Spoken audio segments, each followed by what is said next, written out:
de Soria en Serio de hoy, en el que ya han visto que estamos hablando de esta futura ley de bienestar animal, y para desgranarnos un poco más en qué consiste, a quién afecta y cuáles son sus beneficios o sus perjuicios, tenemos con nosotros a Óscar Caso. Él es veterinario y ganadero. Buenas noches, gracias por estar con nosotros. Buenas noches, Ana Esther. Encantado. Y además has publicado un libro que tiene mucho que ver con esta temática, que se llama La desconexión urbana, ganadería, animalismo y alimentación. Sí, así es. ¿Por qué este libro? Porque, bueno, ahora vemos que está muy de actualidad, pero no sé si lo publicaste hace mucho, si en aquel momento te llamó algo a escribirlo. Pues lo publiqué hace como año y 3 meses o así, y lo escribí durante el confinamiento, por las tardes, porque por la mañana, como la ganadería era una actividad esencial, iba a trabajar, pero las tardes me quedaba en casa. Y el libro surgió a raíz de, no sé, un poco ya de saturación de escuchar en los medios, precisamente, pues televisión, radio y tal, continuos ataques no solo al sector ganadero, sino hablando un día de animalismo, otro día de maltrato animal, y también de alimentación de productos de origen animal. Entonces iba acumulando tanta información que me parecía que era errónea, que pues eso, las fui guardando, y en un momento, pues al final, con el confinamiento aproveché para escribir todo lo que pensaba sobre esto, intentar desmentir cosas y eso, y sobre todo mostrar cómo el mundo urbano, por eso le llamé la desconexión urbana, cómo el mundo urbano se ha desconectado realmente del mundo rural. Desconectado del mundo rural, del mundo animal, de la naturaleza, en general de todo. Entonces, pues intentaba explicar en el libro, así esto, pues eso, cómo la desconexión ha fomentado el animalismo ha acabado en el veganismo, que es que la gente consume productos cualquier producto que no tenga origen animal, pero sobre todo por una situación de humanización animal. Aparte de que le acusen también ahora de ser poco sostenible o incluso perjudicial para la salud. Vamos a hablar de esta humanización animal, Óscar, pero antes de ello me gustaría recalar en algo que hemos comentado, esos perjuicios que se dice que generaba la ganadería, sobre todo en épocas de la pandemia. Se vio que no era así. Bueno, hay veces que no hacen falta más argumentos, pero hay personas que los necesitaban, que necesitaban ver que durante esa época de la pandemia los causantes de la presunta contaminación no eran los ganaderos, aunque sí que se les achacó durante mucho tiempo. Vimos un momento de regreso al mundo rural durante la pandemia, pero ahora hemos vuelto a abandonarlo. ¿Qué ha sucedido? No sé si lo hemos vuelto a abandonar. Desde luego se silenció durante un tiempo estos ataques. Se silenciaron cuando se vio que realmente era eso, que el mundo rural y el mundo animal seguía funcionando mientras todo el mundo urbano estaba parado.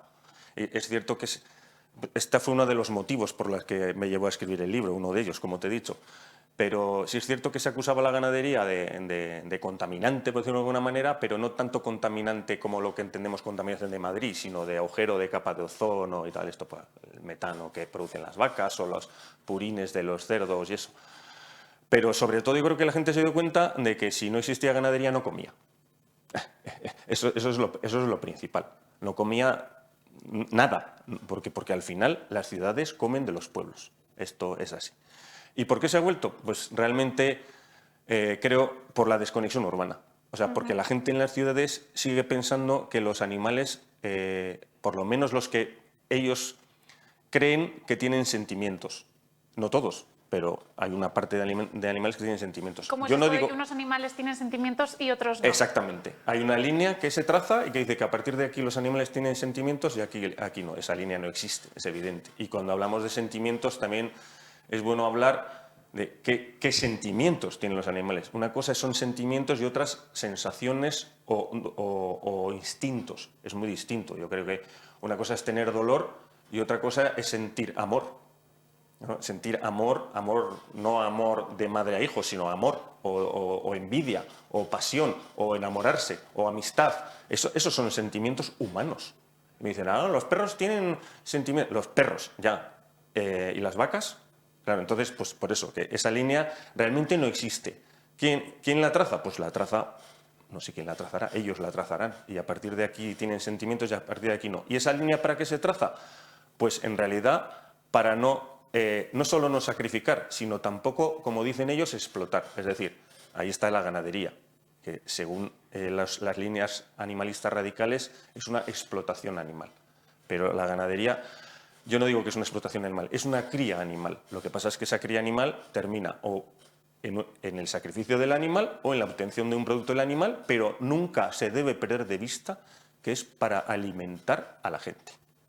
Eso es lo importante. Y eso sí que se dieron cuenta en el periodo de confinamiento, pero hemos vuelto a las andadas. O han vuelto a las andadas, yo sigo pensando lo mismo.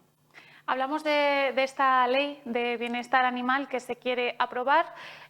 ¿Quiénes son los principales afectados a priori? Porque tiene más aristas de las que podemos llegar a imaginar. Pero bueno, en primer lugar, para comenzar a hacer una composición de lugar, ¿quiénes serían los principales afectados? Primero es interesante decir que la ley la publica la Dirección General de los Derechos de los Animales, que es una dirección general que se creó específicamente para esto desde el Ministerio de Asuntos Sociales y de Derechos Sociales. O sea, esto.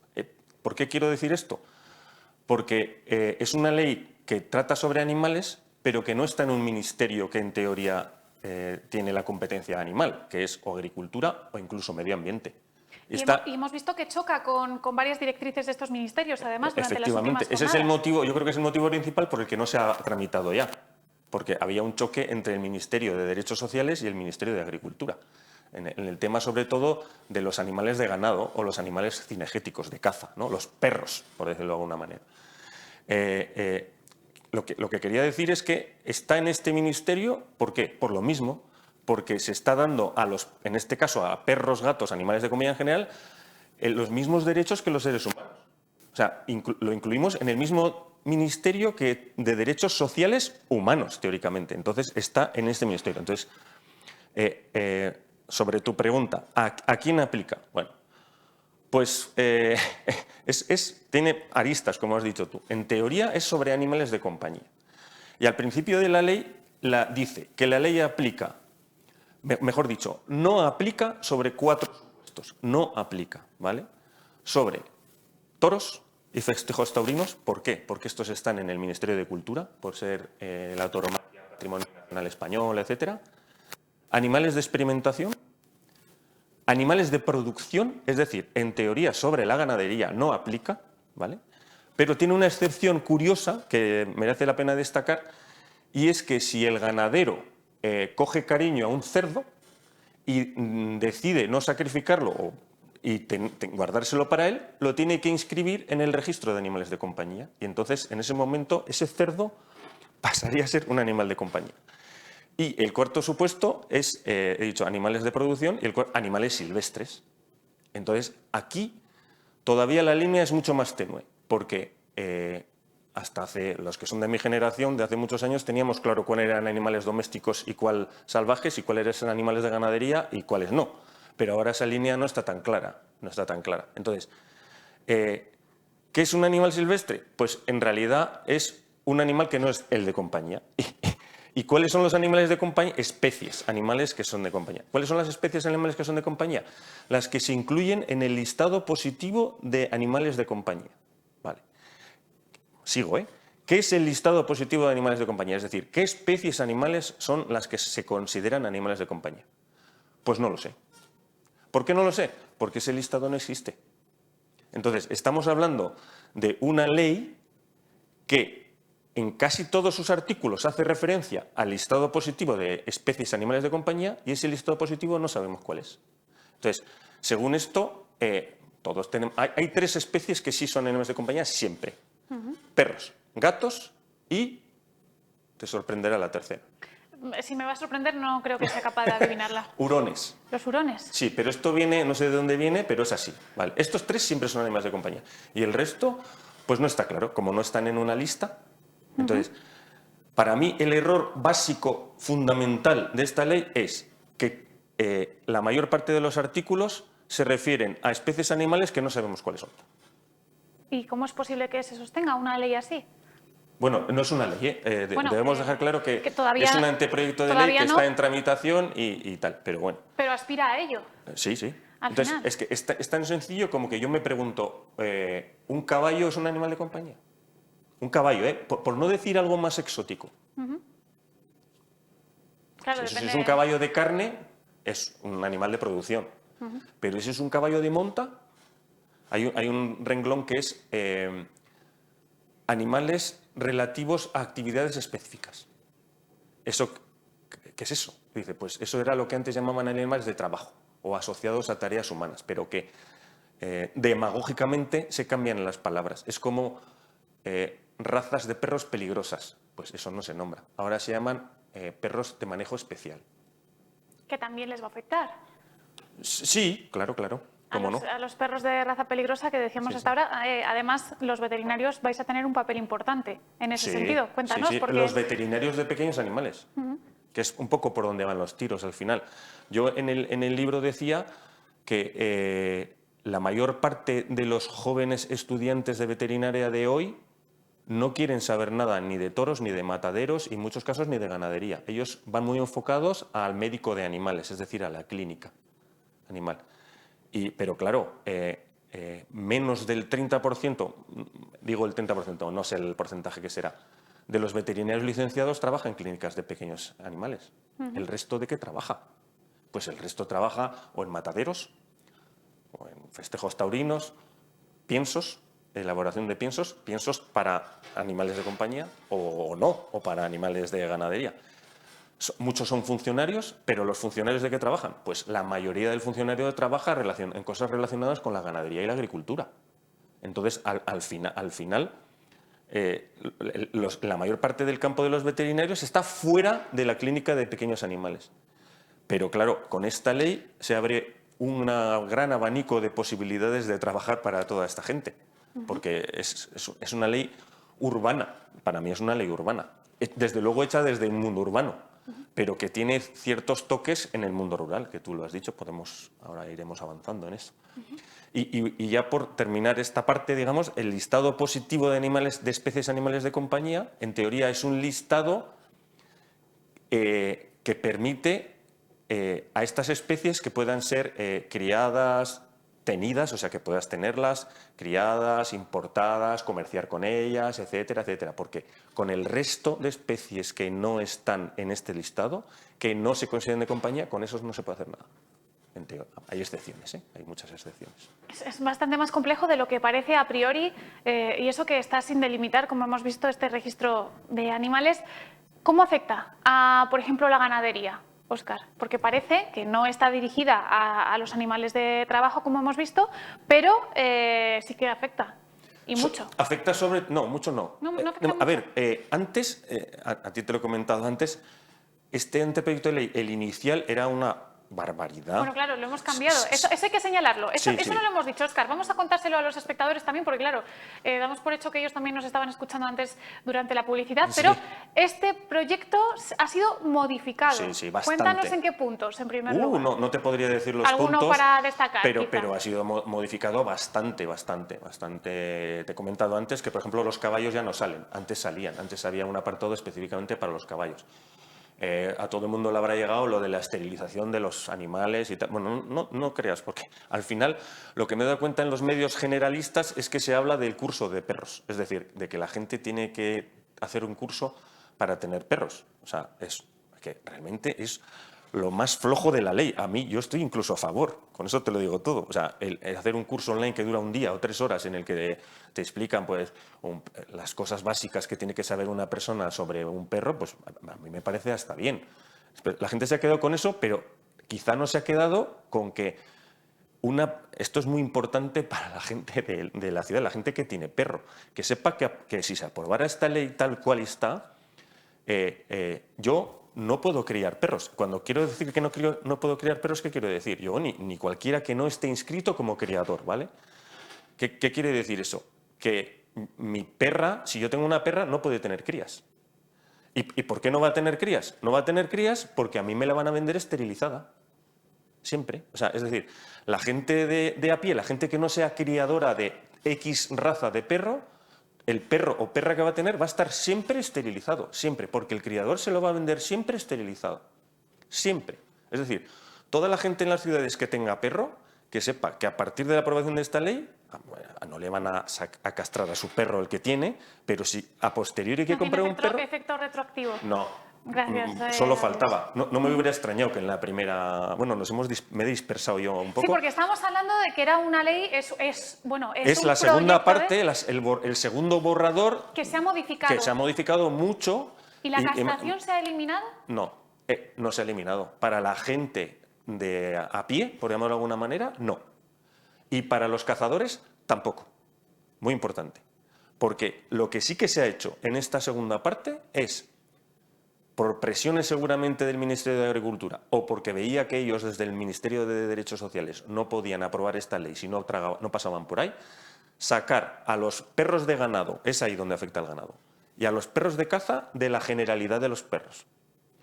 Pero así como a los perros de ganado les han quitado prácticamente todo, es decir, si los típicos mastines que están en el campo con las vacas o las ovejas no tienen problemas aparentes. Aunque a mí me queda una duda de un artículo de la ley que dice que no les afecta lo de la esterilización, pero no está muy bien explicado. Pero yo creo que lo que yo he entendido, a los perros de ganado, uno puede tener perros de ganado sin problema. En el segundo borrador. En el segundo. En el segundo, en el primero esto era... Por eso, a eso me refería porque afectaba más. Yo le llamaba la ley de castración al primer borrador. Era la ley de castración, se castraba todo. Se castraban perros, de todos los perros, que no fueran, ojo, repito, que no fuera una persona dada de alta como criador. En ese caso no tiene que castrar los perros porque él trabaja de eso, es un criador de perros, ¿sabes? Pero en los perros de ganado, en el segundo borrador, se han sacado de la generalidad. Entonces, en principio no hay problema. Pero no se han sacado en ese aspecto los perros de caza. Los perros de caza siguen teniendo que ser esterilizados si los vende un criador. Es decir, un cazador, una cazadora, no puede criar sus perros. A no ser que vaya y se registre, supongo que pague, como todo, y entonces sea criador, supongo que de una raza o de varias. Supongo que a lo mejor, no sé, esto no está arreglado aquí, ¿eh? Esto, no hay nada de esto. O sea, ellos te dicen que existe un registro de criadores en el que tú tienes que estar inscrito para criar perros. Un perro o varias razas de perros. No especifica. ¿Qué objetivo pueden tener estas medidas, Óscar? El no criar, por ejemplo. El objetivo es que la gente... O sea, el objetivo principal, esta ley para mí se ha hecho... sé que se ha reunido con veterinarios, supongo que veterinarios de clínicas de animales, pero yo creo que los que han llevado la voz cantante en la redacción de esta ley son la gente de las perreras. La palabra perrera parece ser que es peyorativa. Los centros de protección de los animales y de recuperación animal, en el caso de las ciudades urbanas, son los que yo creo que han marcado. ¿Por qué? Pues seguramente porque están sobresaturados del abandono de perros. En teoría, sí que es una ley para luchar contra el maltrato y el abandono de perros. Lo del maltrato, yo siempre digo, a ver, ¿cuánta gente maltrata perros? Yo creo que muy pocos. Otra cosa es que salgan en los medios, que hay uno que ha pegado a un perro o ha colgado un Sí, que contra el maltrato estamos al final todos en contra. Absolutamente, sobre todo los que tienen perros. Yo creo que la gente que tiene un perro es porque le gustan los perros, ese será el último maltrato. No digo que pueda perder la cabeza, pero sí. A ver, si hay personas que matan personas, ¿cómo no va a haber personas que maten perros?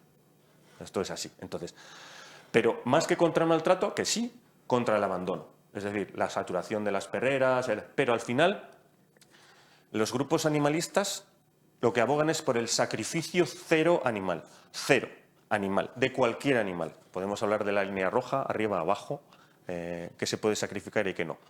Los grupos animalistas no hay que sacrificar nada. Cuando digo nada, es nada. Y, por supuesto, ningún perro en una perrera, ni ningún gato que esté por ahí, ni ningún gato urbano, ni ningún gato de casa, nada, y perros. Entonces, si hay una saturación y no hay adopción suficiente y entran más perros abandonados o más perros que la gente cría y no sabe qué hacer con ellos y los lleva a las centenas, pero como no se puede sacrificar, ¿qué se hace? Castrar. Entonces, para evitar esto, que la gente críe y haya exceso de perros en general y exceso de perros abandonados o entregados a las... Porque no todos los perros son abandonados. Yo creo que la gente, hasta ahora, si tú y yo teníamos un perro y teníamos 8 cachorros, yo me puedo quedar uno, porque no me puedo quedar los 8, pero los otros 7 no los abandono. O los intento dar a alguien, o voy a un centro y le digo, mira, que me ha pasado esto y tal. Pues, pero eso es la gente normal. ¿Hay alguna persona que abandone perros o que maltrate? Seguro que la hay. Pero Para evitar esa saturación, pues han hecho una ley como esta. Y yo creo que todos los tiros van por ahí. A partir de ahí, eso. Y el tema de la esterilización, de que todo el mundo que no sea criador esterilice, es este. Que no haya perros. O sea, que haya disminuir la población. Control poblacional, en definitiva. Solo que, y esto es donde quiero insistir un poco. Para mí, el título de la ley, que es Ley de Protección de los Derechos y Bienestar de los Animales, nunca jamás, y cuando digo de los animales no hablo solo de perros, debería pasar por la castración. Yo no sé qué derechos tienen los animales, no existe nada así, sí, habrá alguna lista que ha puesto alguien de derechos de los animales, pero en mi opinión, un derecho que tienen los animales seguro es a reproducirse. Y este derecho, en la Ley de Derechos de los Animales, se corta, es eliminado. O sea, este derecho es el primer derecho. El otro día vi un artículo en un ayuntamiento español que se sacaban una foto diciendo que eran los pioneros en la lucha de bienestar animal, en la lucha de bienestar, porque habían aprobado el CER. El CER es lo que se hace de gestión con las colonias felinas de los gatos urbanos. ¿Qué es el CER? Es CER, captura, esterilización y retorno. Es decir, se cogen los gatos, se esterilizan, se identifican, se les hace un corte en la oreja. Otra cosa que está prohibida es la amputación, o sea, ellos también se saltan ese derecho y se sueltan de nuevo en la colonia. Vuelvo a repetir, en mi opinión, esterilizar, castrar, no es un derecho de los animales, no es o sea, es un derecho a no ser castrado, no a ser castrado. Entonces, para mí, la propia ley va en contra de los derechos de los animales, la propia ley. Hablábamos de que se había cambiado este borrador, sí. pero no sé si se ha cambiado. En el primer borrador veíamos la creación de gran cantidad de organismos que querían regular todos estos puntos. Ha cambiado radicalmente también. ¿Se han eliminado? Sí, casi todos. Realmente se ha quedado la Dirección General de Derechos de los Animales, el Consejo Estatal de Protección Animal, no sé qué, y luego sí que se han creado las entidades de protección animal como tales. Bueno, luego hay un fondo de protección que es el que recauda para mantener todo esto y tal, pero antes había como 8 o 10, yo qué sé, era un chiringuito antes. La ley de castración es un chiringuito para colocar gente y que daba mucho trabajo a los veterinarios. Pero esto se ha eliminado bastante de la ley. Se han quedado lo que son las propias entidades de protección animal, que es pues, la de los núcleos zoológicos, la de los criadores, la de las especies de animales de compañía. O sea, animales de compañía es donde tienes que inscribir cuando tienes un perro, el propio registro de entidades de protección animal, no sé, bueno, hay varias cosas. Hay un registro, hay un plan, pero entidades como tal se ha reducido mucho. Y llegados a este punto, Óscar, la gente que está en casa se puede preguntar, ¿y hasta ahora no hay nadie que velase por todos esos derechos de los animales? Es decir, ¿es necesario crear esos organismos? Por ejemplo, me viene a la cabeza el SEPRONA de la Guardia Civil, ¿cubría algunas de estas bueno, pues medidas de protección, por llamarlo de alguna manera? Yo creo que el SEPRONA está más en el mundo rural. No sé seguro qué ámbito de actuación tiene el SEPRONA. Entonces, ¿consideras que faltaba algo? Quizás sí, pero faltaba algo, pero yo creo que ese algo que faltaba no debería pasar nunca por una castración. No, porque ellos hablan mucho, por ejemplo, en ganadería o en las cabalgatas de Reyes, se habla mucho de maltrato animal, de sufrimiento animal, cuando los animales tienen un comportamiento no normal para su especie o está fuera de su hábitat natural. Un animal castrado, y todo el mundo pensamos en un gato castrado, porque hasta ahora los perros se castraban muy poco, los gatos se castraban más. Los gatos se castraban más porque se iban, sobre todo los machos. Cuando olían ya se piraban. Por eso se castraban, para que no se fueran. Pero he perdido el hilo. Sí, estamos hablando de las cabalgatas de Reyes. Ah, sí, de su entorno natural. Y digo, cuando castras un animal, un gato, un perro, el que sea, primero, su comportamiento ya no es el mismo. Un gato castrado no se comporta igual que un gato no castrado, para nada. Y segundo, físicamente ya no es el mismo. Acabas de suprimirle unas hormonas. Entonces, realmente parece ser que cuando un criador vende un gato a otra persona que no es criadora, con lo cual tiene que quedar esterilizada, está vendiendo un peluche. Para mí. Eso, en mi opinión, primero, atenta contra los derechos del propio animal y segundo, lo cosifica, que es una cosa que les encanta, cosificar animales. Esto, por ejemplo, mucho en ganadería, cosificar animales, ¿no? La producción animal los tratan como cosas. No, no es cierto. A ver, cuando está bien hecho cumpliendo todas las normas, no se cosifica, se animaliza. Porque yo creo que lo que tiene que quedar claro siempre, de eso va mi libro, y debería pasar en esta ley, es que una cosa son seres humanos y otra animales. Son dos cosas distintas, por mucho que intenten equiparar valores y derechos. Yo lo que estoy viendo, Óscar, es que hay algunos puntos con los que estás de acuerdo y otros con los que no, pero alguna cosa sí que rescatarías. ¿De aquí? A lo mejor Sí, del proyecto. Claro que sí, incluso en los perros. ¿Con qué nos quedaríamos, por ejemplo? Yo te he dicho que lo del curso de formación, yo estoy de acuerdo. También estoy de acuerdo con que se suscriba un seguro de responsabilidad civil.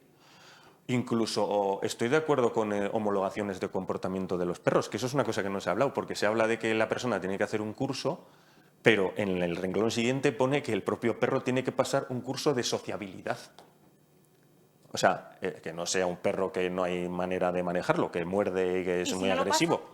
¿Qué sucede si ese Pues, perro no lo pasa? Sacrificarlo no. No. O sea, recuerda, sacrificio cero, de todo. ¿Y qué hacemos con ese animal? Pues supongo que lo entregarán a un centro, en el que seguramente, como dicen aquí, permanecerá el resto de su vida. Eso sí, lo esterilizarán, ¿eh? ¿Es posible, como veterinario, te pregunto, ¿es posible reeducar a un animal, Sí. reconducir su conducta? Sí. En el caso de estos perros, por ejemplo, que vemos que... Algunos sí y otros no. Realmente es como preguntarme si uno que ha delinquido, una persona que ha delinquido, es reinsertable o no. Pues habrá una parte que sí y una que no. Hay gente que dice que con que uno se reinserte ya es un éxito. Pues aquí podríamos pensar lo mismo. En este caso sí podía ser equiparable a los seres humanos. ¿Por qué no? Sí, yo creo que sí. Pero te he dicho antes que hay razas de perros potencialmente peligrosos que llamaban antes, que ahora llaman de manejo especial. O sea, es un término demagógico para mí. Bueno, es igual, llamo como que... No voy a... hay razas que son potencialmente peligrosas, que pueden ser armas. Entonces, esto sí que deberían tener un control, lo tengo claro. Control, ojo, el que tenía que tener un control sobre todo es el propietario. Que a veces se habla de perros peligrosos, Porque dueños irresponsables. En esto también se les puede dar la razón, que al final la educación del animal es súper importante. Pero como pasa en el resto, también en los seres humanos, a veces con la educación no es suficiente. Óscar, ¿esta ley consideras que va a salir adelante, que se aprobará? ¿Se aprobará en estos términos? ¿Se hará un nuevo borrador? ¿Qué pronóstico podemos hacer? Yo creo que así tal cual está, no. Sobre todo porque sigue chocando en el tema de la caza con la actividad cinegética, sigue chocando. ¿Por qué? Porque sigue considerando es que esta ley sí que se nota un deje anticaza. Se nota que las personas que lo han redactado con el director general a la cabeza, que no voy a hablar de él, pero es una persona de ideas radicales animalistas, piensan que los cazadores son unos seres malvados que matan animales porque se levantan una mañana y les apetece, y cuando su perro no sirve para cazar, lo cuelgan de un árbol. Y esto no es cierto. De hecho, hay un párrafo, hay un artículo, bueno, un punto de un artículo muy significativo cuando habla de los gatos. Entonces, cuando habla de las infracciones y las sanciones a aplicar cuando se incumple la ley. Cuando habla de infracciones muy graves, por ejemplo, hay una que dice prohibida la caza de gatos. Como si cazar gatos fuera algo habitual, o sea, entre cazadores, ¿no? O sea, quiero decir que tiene puntos. Yo creo que así no, pero muy parecida a esta. Sí. Pero es una ley, le vi al director general que decía que esta ley nos hacía más humanos. Y yo le corrijo, esta ley nos hace más urbanos. El matiz es importante. Sí, porque es una ley hecha desde la ciudad para la ciudad. Y sí que para mí es una ley animalista, claramente, muy suavizada, porque es que si no, no la hubieran aprobado nunca. Y si la van a aprobar o no, yo creo que así no, muy parecida a esta, pero eso es eso la clave es política, absolutamente política. Absolutamente. Si interesa se aprobará y si no, no. Y lo mismo que se aprobará se podrá derogar, ¿eh? ¿Crees que será fácil, en tal caso de que se apruebe y tenga sus aristas que haya que modificar, derogar una ley quizás sea más complicado? Sí, Una vez bueno, que está al final, aprobada. pero son temas políticos, absolutamente, o sea, absolutamente políticos. Ni siquiera van al meollo del asunto. Pues Óscar, nos quedaríamos charlando contigo ahora, se nos va el tiempo porque ya saben ustedes que el tiempo en televisión corre muy deprisa. Gracias por estar con nosotros, esperamos tenerte en futuras ocasiones también. Sí, cuéntame. Quería hacer un añadido muy importante. Sí, sí, sí. Este domingo hay Que no se nos olvide que es el motivo no se me olvide que es lo que realmente de actualidad que nos es la trae actualidad. este tema. Este domingo hay una manifestación en Madrid de todo el sector rural contra esta ley en parte y contra leyes futuras y contra lo que está ocurriendo ahora en el sector ganadero y el sector agrícola. En el que está convocada y en principio van a ir agricultores, ganaderos, la caza y espero que todo el mundo rural, porque se nos tiene que ir porque la cosa cada vez está peor, ahora con lo de Ucrania ya ni te cuento. Entonces animo a la gente, a toda la gente, no solo del mundo rural, a que se sume a la manifestación porque es muy importante. Al final, vuelvo a repetirlo, la gente de las ciudades, por lo menos hasta hoy, más adelante ya veremos, sigue comiendo de la gente del mundo rural, agricultores y ganaderos. Y quería hacer especial hincapié, y perdona esta licencia que me tomo, de felicitar a Saja Soria, a Saja en el sindicato, por el trabajo que está haciendo por el mundo rural, en Soria, en Castilla y León y en España en general. Pues nosotros también hacemos ese Y extensivo a a esa vosotros, por felicitación. supuesto. No, nosotros ya estamos... Dándome voz a mí o a otras personas que defiendan el mundo rural, el mundo ganadero. Eso sí, por supuesto. Gracias a vosotros porque al final sois los que estáis trabajando en el campo y nos dais de comer a todos en unas circunstancias en las que es extremadamente importante, como decíamos, además ahora con esa crisis de Ucrania en el que estamos viendo ese alza de los precios y esperaremos a ver lo que está por llegar, que todavía va a ser mucho. Óscar, gracias por estar con nosotros. Esperamos contar contigo en futuras ocasiones. Aquí estaré. Esperamos que no sea para hablar de otro borrador de esta ley, que sea para hablar de otras cuestiones y sobre todo, bueno, pues enhorabuena por todo este trabajo. Gracias, encantado. Y a todos ustedes continuamos desentrañando algunos de los puntos más importantes de esta ley. En este caso vamos a hacer un repaso de las principales reacciones a estos borradores.